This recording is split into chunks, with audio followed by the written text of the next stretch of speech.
Hello and welcome to this Oda episode of the Eternal Law. On the last Oda episode, we saw the Oda forces in Kaga province forced to move away from the castle to do battle with some Tokugawa betrayers. While they were away, the Hatakeyama forces pounced on the castle and attacked. The garrison was severely outnumbered, but managed to defeat them using superior archery tactics.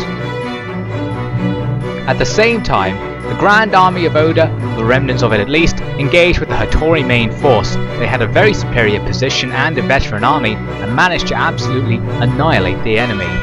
Then Amako forces avoided the ambushing forces guarding Wakasa and attacked the castle, making the ambush forces suddenly rush to its defense. However, they arrived on the field in the exact same location as the Amako reinforcements, forcing a brawl before either side could get to the castle. So while the Oda were making use of matchlocks and massed infantry to deal with the Amako forces, the battle at the castle had not yet even begun when the battle replay was corrupted.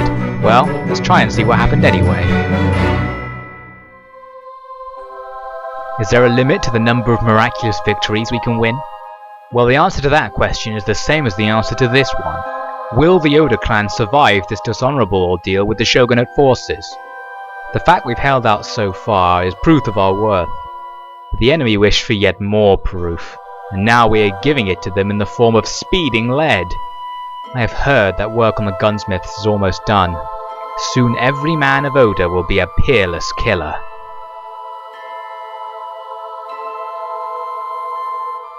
So where were we before we were rudely interrupted? The enemy forces were attacking the castle on all sides. Their Ashigaru coming on the east side and challenging the Oda samurai, whilst their samurai come and challenge our other samurai on the west side. However, this is where the bulk of their force is concentrated, and they outnumber us quite heavily, particularly here where this unit is going to be all but destroyed. Here they're sending their spear samurai against sword samurai in the centre, and this will prove decisive as this unit of sword samurai, supported by the archers on the wall behind it, will be able to eliminate several units of enemy spear samurai coming from the front, and that will allow them to fall around and take part in the battle here a little bit later on.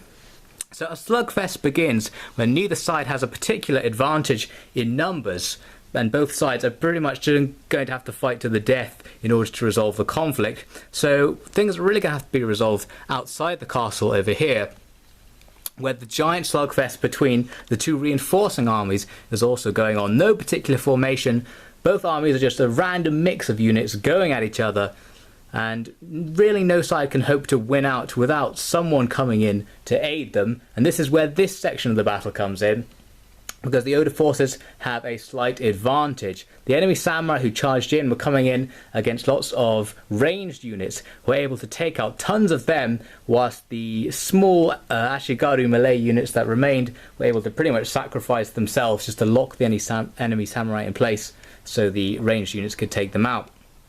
So this area of the battlefield was won quite quickly, allowing this detachment to go back to its parent army up here and stand behind it. Now, because most of these units were ranged units, they were then firing over the top into the great bulk of enemy forces, which by this time was much greater than the Oda force, since the Oda force had been worn down since it was only about half the size. And so this ranged attack was able to take out all of the guys at the back of these Amako lines. So now all the forces are locked in place. All of Oda's reinforcements are fighting here against the Amako reinforcements, and all of the main forces are fighting with each other along a ring on the castle's outer defences.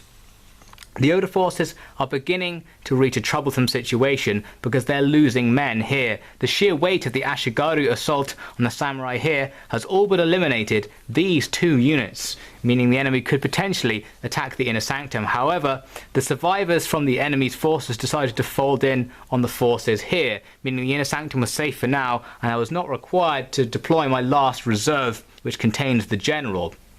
So now these units are in trouble. However, they are being supported by arrow fire from above, which is whittling down the Ashigaru ranks and, more importantly, destroying their morale, as the arrows coming in are a constant morale penalty for them. Now, as I said, the sword unit here was able to destroy two enemy Yari samurai brigades, and then fold in here to attack some of the enemy's sword Ashigaru massed in this area. This prevented it from coming through our spear units, which they would have done if we hadn't reinforced them, and meant that this section of the battle would last longer, meaning the archers could do even more damage. Additionally, these archers here, no longer needed in the centre, moved over to here to provide even more supporting fire. This meant that this area of the battle was starting to even out. Even though we had a large numerical inferiority, we were killing enemy troops at a fast enough rate that their morale was being destroyed, and the enemy Ashigaru began to realise that if they were going to get inside the castle, pretty much all of them would have to sacrifice their lives into the attack, and some of them began to break, particularly their spear units concentrated here. With these spear units wavering and then routing out of the field, these units could fold around and pretty much wipe out the rest of the sword units until this area pretty much suffered a chain rout, freeing up a bare few Oda survivors here who simply started walking back in this direction. But they were too exhausted and depleted to really take part in anything. Only one unit actually attacked the enemy here. The enemy had a huge concentrations of troops right here. This unit had been all but destroyed. These units had been severely damaged. However, they had also destroyed the enemy units that they were fighting with. So here it was pretty much all out attrition. Pretty much nothing was left. However, the enemy had not got inside the castle, so there's a strategic win in this area. While this was going on, the enemy over here was still suffering morale penalties from the constant arrow fire coming down, and it began that some of the Ashigaru crushed up right on the edge of the formation here began to break and caused some of the Ashigaru behind them to break as well on a chain route. So the enemy's section on the left side just sort of ran out the field. They were right on the edge of the battlefield line, so they just left the field immediately. Then the Oda Ashigaru, who were here, Sword Ashigaru I believe, came in and started attacking the enemy centre in conjunction with some long Yari Ashigaru who were positioned at the centre, locking them in position. At the same time, the Oda Matchlock Ashigaru came round to the enemy's flank here and started firing on the enemy's heavy units positioned here. This is where their Katana Samurai and Naginata Samurai positioned, and they were taking heavy damage from the Matchlock fire, which was completely ignoring their armour and negating all of their battle-honed skills. And so this army suddenly found itself in trouble, even though the Oda force that was locking it in position was much smaller. And since the Ashigaru and Samurai over here were either dead or routing, the enemy army realised it was in trouble and that it could not win the battle. This was causing a serious morale penalty to the enemy force, whilst the Oda forces remaining over here had their general backing them up, and some of their exhaustion was being negated by the fact that the general's second wind ability was taking away their fatigue. And so the enemy somehow came to an unwinnable situation despite having a large advantage. And gradually, once the numbers of Samurai and Ashigaru here are depleted, the Ashigaru in the centre realised it was time to rout, and then we managed to surround the enemy Samurai completely, and within a minute they had also started to rout and were destroyed, especially when Nobuyuki's personal cavalry charged forwards and just destroyed the remaining Samurai ranks. And so, the Battle of Obama Castle was a victory for the Oda forces. We lost only a couple of thousand men, whilst the Amako lost almost 5,000 troops in the engagement. And we successfully secured the castle. Now let's head back to the strategy map. So back in the actual game, we can see the battle results screen from what was the real version of that battle. It looks like some of the forces in the castle were heavily depleted, as was Nobuyuki's army. We've lost a few regiments, and the regiments that survived have been very heavily damaged. So heavy losses, but a victory for Oda. In the same end-turn sequence, those Iko-Iki rebels in Echizen, who we have defeated before, decided to return and attack the castle with their survivors. No idea why, they were very determined, but the castle garrison very kindly put them out of their misery in order to resolve where we lost 0 troops. You can't ask for a better result than that. These Japanese are obsessed with war, my friend. It is all they live for. Violence is as common as rice. And if you haven't noticed already, rice is a pretty big deal here as well. But yes, they've been in civil war for over a decade now, and still no one looks ready to win. Half the population of the country is dead, and they still think there's something to fight for. I don't understand it myself, but perhaps I'm just getting old. I guess they're no different really to our ancestors, but to be so warlike in this day and age, Christ. As we head into the next turn, I'm given the opportunity to hire a new general for 1,000 gold, which is quite a lot because I don't have that much money, and I go for it. I also get this event saying that we've had a good harvest. I can choose to either give it to people or stockpile it, and we get a nice video. A season for change. Leaves playfully mock the wind. Autumn has come. So by stockpiling the harvest, this basically means my food supply is expanded for the next year or so, and I get expanded wealth from agricultural buildings. Here's that new general I hired. It's Toyotomi Takefusa. He's also coming in with an armor upgrade, which is quite cool because he was recruited in a war which has a blacksmith. So that's a rare thing to have a general who's super armored. So he should be harder to kill in battle, which is useful. But we're going to leave him there for now, because first I want to declare our Umi. You can see Nobuhide's army is challenging the little Hattori group which is hanging around. I was wondering whether to pursue them and destroy them, because there is a Hatakeyama force down there to the south that could be sneaking up to attack the castle, so I can't go too far from the castle, but I decided I would have enough movement points after eliminating this little force to go back and defend the castle, so I should actually be okay. This means that the Hattori forces are now wiped out. I assume they are building another army down to the south. I will probably still see them again, but for now we can continue ignoring them. So Nobuhide's force is going to move back near the castle, as ever going into the forest to hide, baiting the enemy to send in armies prematurely so I can keep defeating them rather than waiting for them to build up an invasion force which could actually overpower the army. So now we've still got this situation to deal with. There are 2 Tokugawa armies in the area and tons of agents. I wanted to start by clearing out the agents using my monk, so I can try and convert some of these Metsugeis to my side. There's a certain percentage of that working. In this case, it didn't work, rather annoying, especially because those agents actually block the progress of your armies. If there's an agent standing on the road, you can't walk past them without going around them and wasting movement points. But I couldn't get rid of them. Now having a look in Hida province, where that Honma army which invaded a while ago is still hanging around. It never actually went for the castle. So now I'm actually just challenging them to open battle with Kiyonori's forces. The problem is the Yamanouchi might come in and attack North Shinano while Kiyonori's forces are away, but I decided to risk it. So I wanted to just get rid of this Honma army and win another victory, improving the morale of the Oda forces and dampening the spirit of our many enemies. And so it was another auto-resolve victory. We had a giant advantage, so that's another enemy army dispatched. So now Kiyonori is going to have to race back towards North Shinano just in case an invasion does occur. And we'll see whether he makes it and whether an invasion occurs at all. Back in Wakasa province, we have the remnants of the Amako force which we destroyed in the beginning of the episode, who are hanging around. So now Nobuyuki is going to go and just wipe them out, basically.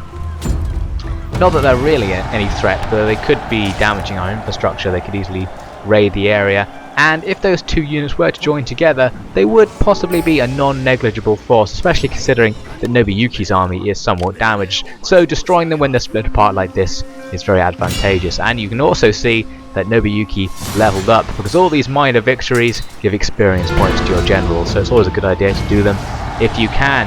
So that's another Amako force defeated, and we took 0 losses in that fight. Pretty good, you must say. The problem is now that Nobuyuki is out of movement points and he can't go back to within reinforcement range of the castle. So if the enemy attack the castle in this end turn sequence, then we're in trouble. So the next thing to do was to try and clear out some of the forces in the Mino Owari area.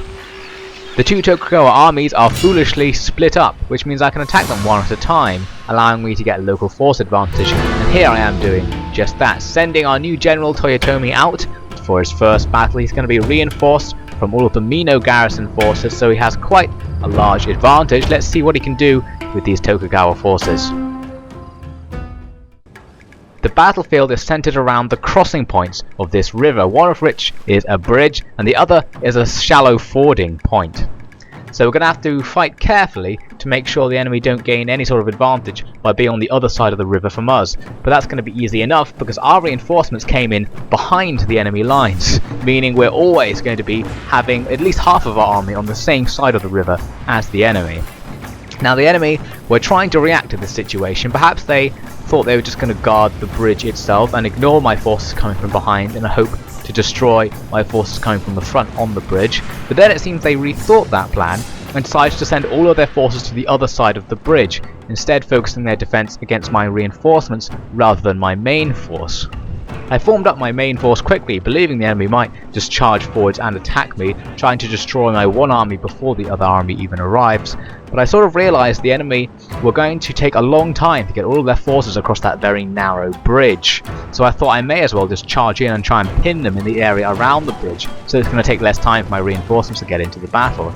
The enemy, however, are sending a large detachment around the fording point to attack the left flank of my force, so I'm deploying my anti-cavalry units, some Naginata Samurai and Yari Ashigaru, just to hold them off, while the rest of my army is charging right to the bridgehead to just try and hold them on the bridge area. You can see there's a small forest and a small hill coming up just after the bridge. I just wanted to hold them in that little section so I could get a nice superior defensive position in this little bamboo grove, and then simply crush them against my reinforcements coming from behind.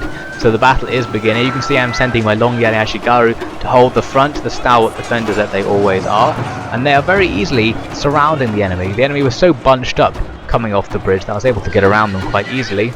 Back over on the left flank, the enemy's cavalry have begun their attack and are now fighting by Yari Ashigaru, backed up by Yari Samurai. So those samurai could actually defeat my troops, but the cavalry don't stand a chance, and I'm going to be sending some reinforcements over there to help them out. Here in the centre, my archers are bombarding the enemy's clump in the middle, which is going to be very deadly because they're so clumped together coming off the bridge. It's going to be very hard for them to avoid that arrow fire. You can see I have vaguely surrounded their blob. Most of their men cannot engage, and here comes the hammer from the back. My men charging across the bridge. The enemy sent a few men onto the bridge to try and stop them, but that's not going to help. My sheer weight of numbers is going to push their formation back, and the bridge is mine. The only problem is that only one of my units can really be engaging with the enemy at any time. So actually for the enemy, it's a better situation than it would have been if they had stayed on the other side of the bridge, but still a poor situation. They are surrounded on all sides. This means that although the enemy don't really have a sort of man-to-man disadvantage, their morale is going to be dropping much faster than ours. So even if both sides take equal losses, I'll win out in the end, because the enemy will try and retreat, and because they're surrounded, they will be slaughtered in their attempts to retreat, leading to vastly greater casualties on their sides. And you can see that is what they're trying to do now. First they try and retreat towards the fording area, then decide that's not going to happen and try to retreat back towards the bridge, which is an even more foolish idea because the bridge is covered in Oda troops and they are just eliminated in their general confusion. You can see here they have their own cavalry units stuck amongst tons of spear units and samurai. There's no hope for these men, and for whatever reason they don't feel able to escape. You can see a few of them very boldly trying to get through the hundreds of men on the bridge. Not 100% sure what they were thinking, but regardless of what they were thinking, this is a victory for the Toyotomi army, its first victory and hopefully the first of many, and we've eliminated one of the Tokugawa threats to the Mina Owari area. Very good news for the Oda forces in the home province. Not as difficult as I had thought. To win a victory, well, one needn't really do anything. It is the enemy who defeats themselves through error. The legacy of our great generals now seems less impressive, and yet those generals, Muneyuri Takeyama and Kiyonori Takegawa, both speak of themselves as gods and of our Lord's family as leeches on their talent. No doubt they think the same of me, being an in-law of Nobunaga. Their arrogance is hubris at a time of crisis like this, but they are too blind with power to notice. So here are the battle results, and we can see that our new General Toyotomi has done very well. He lost around 500 men and defeated around 1,500, so a very good result for this fresh general. You can see there are a few survivors from the battle, Tokugawa men who managed to escape, so I now have the opportunity to hunt them down if I wish. At first I was wondering whether I should go after the other Tokugawa army, but I thought that actually it's probably not going to make any moves on its own because it can't overcome both my standing armies and the garrison forces in the area. So I thought instead I would move General Toyotomi's force back down towards Owari so I can defend Owari Castle, and while I'm there, eradicate the Tokugawa survivors. Not necessarily a very tactically necessary move, however, that's going to give Toyotomi more experience, so now he's going to level up, which is always good news. Now I wanted to show you what the diplomacy in the realm looks like. You can see every single clan is at war with Oda and no one else. It seems the clans have put aside their differences for this war with Oda. I was hoping I could make peace with a few of them at this point, but it seems none of them would have it.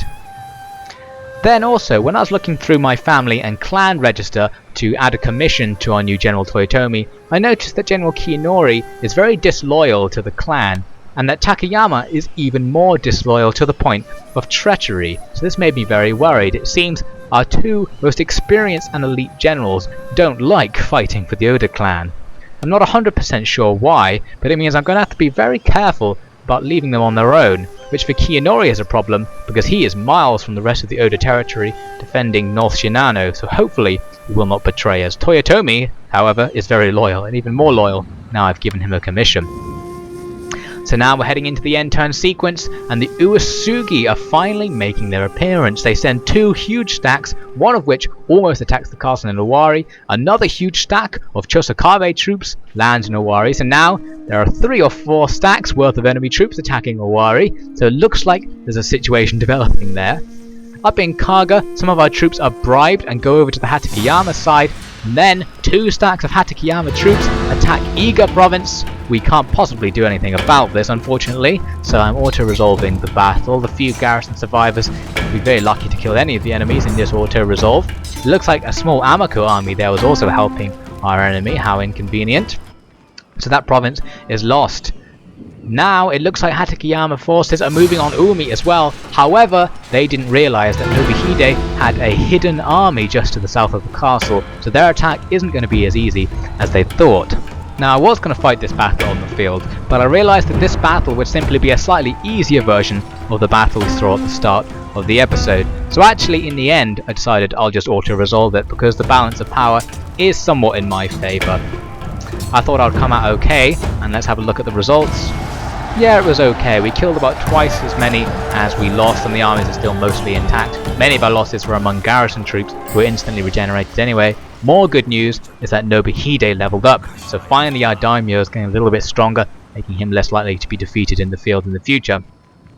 So the end turn sequence continues, and as ever, the enemy are sending swarms of agents to eliminate any attempt at agent superiority that I make. It looks like this Yamanouchi agent is removing a monk from Echizen, so that means my efforts to try and get rid of the Iko-Iki tendencies in that province are damaged. Then the Yamanouchi deploy forces against North Shinano, and the Honma deploy forces against Kaga. 2 last minute invasions right there at the end of the end turn sequence, which we really didn't need. Here's the Honma army. It looks fairly elite, tons of samurai and ninja. The garrison at Kaga probably would have a hard time defending against them, but at least we have similar numbers in the area. Down in Owari, we can't say the same. Looks like there are enemy stacks everywhere. Tokugawa forces, Chosokabe forces, tons of Uesugi forces, and more Chosokabe forces who just landed. So it looks like that in the next end turn sequence, the enemy are going to storm the Owari Mino area, and things are going to get difficult. Now some good news is that I have this new monk, who I believe has reappeared after being forced out of action by an agent attack in the past. However, I'm not actually going to use him to try and engage with any of those Metsugeis who are sitting around, because I thought those Metsugeis are such high level that my monk will probably just get captured in the process. So I'm just using him to increase the morale of the settlement should it be attacked. Now I have to make a very important tactical decision, which is pretty much, should I abandon Wakasa and Umi and move my forces back to Owari, which will give me enough strength in the area to defend it come the end turn sequence, or should I just hedge my bets with Owari? Putting off that decision, I first had to think about what to do over here in the Hida North Shinano area. I could move Kiyonori's forces to attack the Honma and save Kaga, or I can move him to attack the Yamanouchi and save North Shinano.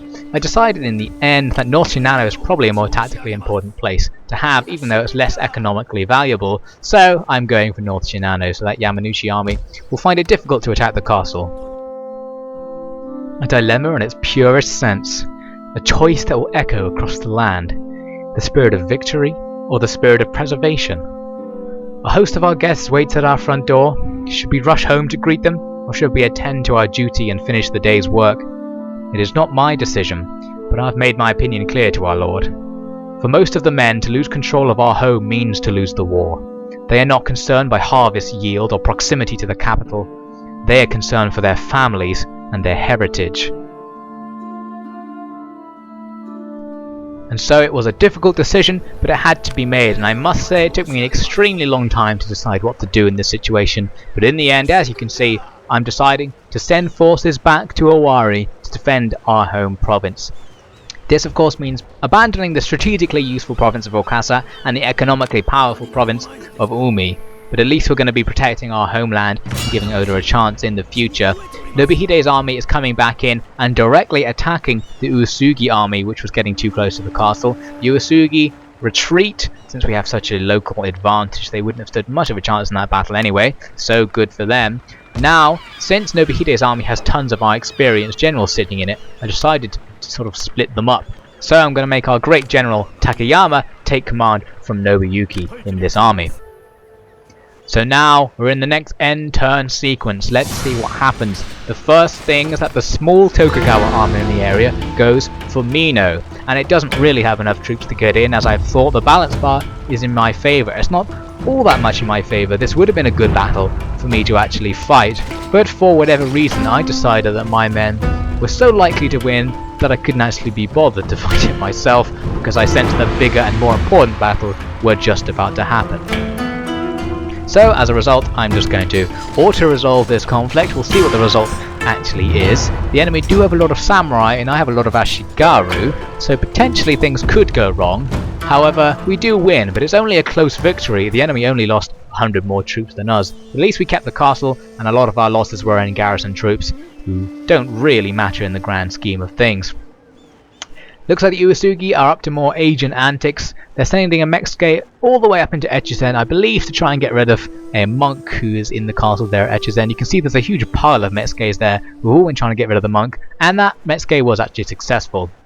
Looks like more Uesugi forces come in to reinforce their little army on the east side of Owari, so now they've got 2.5 stacks. The Chosokabe now take their turn. Are they going to attack? Well, perhaps not. It seems the Chosokabe are doing some sort of strange dance. Their main force appears to be circumventing the castle and going towards Mino, and their smaller force has gone ahead of them as a vanguard, so it looks like the enemy are more interested in capturing Mino than Owari. Quite interesting, but at least it means Owari is safe for this turn, which is extremely good news. Now the Amiko forces are taking their turn, driving an Oda navy back that was stuck over there after being attacked by pirates. Then some Amiko forces come and raid the now abandoned province of Umi.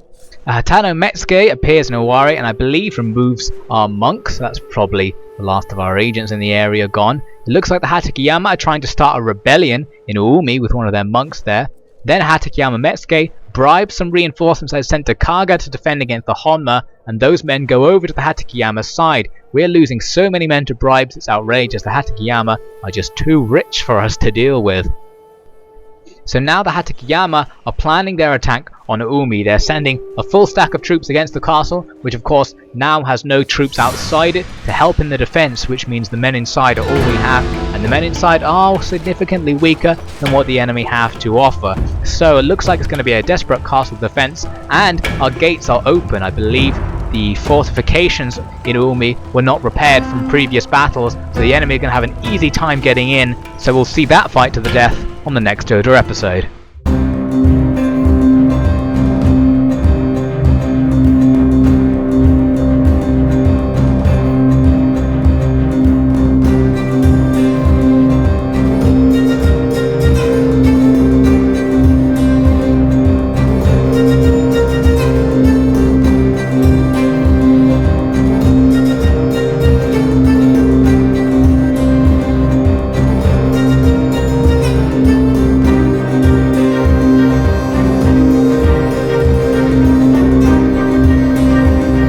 That's all for this episode, but to see the Takada's plan to defeat the Ikko and save their lord Shingen, join me next time on the Eternal Law.